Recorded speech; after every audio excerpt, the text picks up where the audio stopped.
sebulan 30,000, kita ada berapa kementerian? Berapa banyak duit rakyat dibelanjakan Bulan hanya untuk 30,000, komen? 10 kementerian 300,000. Berapa juta Hanya tahun. untuk komen.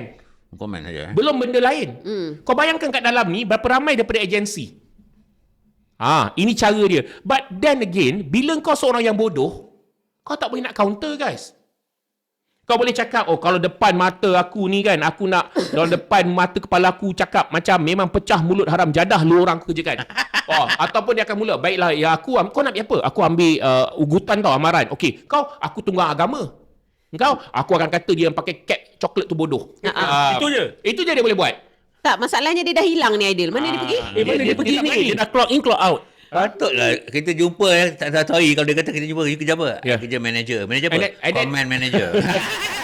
And then yang paling kelakar tu, kenapa tak agensi tu kenalkan diri dia dekat I? Bang, sebenarnya kami nak minta tolong, bang.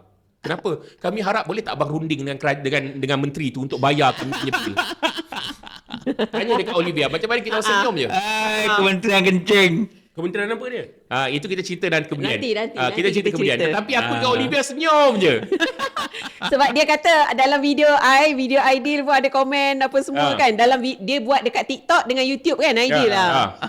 Dia buat dekat Facebook juga. Facebook pun ada. So dia kata bila abang buat video tu abang hentam menteri ni bang, kita orang pening kepala lah. Kita orang kena letak komen kan. Lepas tu tapi abang boleh tak cakap dengan orang kementerian ni bang, tolonglah bayar bil kita orang bang. Kita orang dah tak boleh nak bayar sewa office. Saya terpaksa meniaga bang. Kau nak Tapi dia meniaga kuih tu memang sedap tau. kuih apa dia berniaga? Tak kita Cokodok. cerita kemudian. Nanti Kita kita kemudian. Nanti kemudian. kita tak nak identiti orang tu diketahui. Ini kisah seorang comment manager. Yes. Agensi bang. Agensi. Kau nampak tak? Agensi. Pengajarannya Comment management. pengajarannya kepada ceplos-ceplos, kepada ceplos-ceplos, jangankan rakyat tidak dijaga, engkau yang menjilat pun Tak dijaga. tidak dipedulikan. Dia anggap kau Dia macam boleh apa anjing nak? serap. Ceplos ni dia kencing, tak payah. Dia rekrut ceplos baru. Ada Yelah. banyak sangat ceplos. Apa lagi? Itu yang ceplos sesama ceplos bergaduh-gaduh pasal buat payment pengangguran tu. tinggi, senang je nak rekrut ceplos-ceplos ni. Pasal tu lah dia rosakkan ekonomi rosakkan. supaya ceplos-ceplos ni datang sentiasa terbekal dengan ceplos-ceplos. Ada supply ceplos baru. Supply ceplos baru. Lepas tu kau scam dia orang kau tak bayar. Rakyat kau dah scam lama dah. Kau scam kau tak bayar.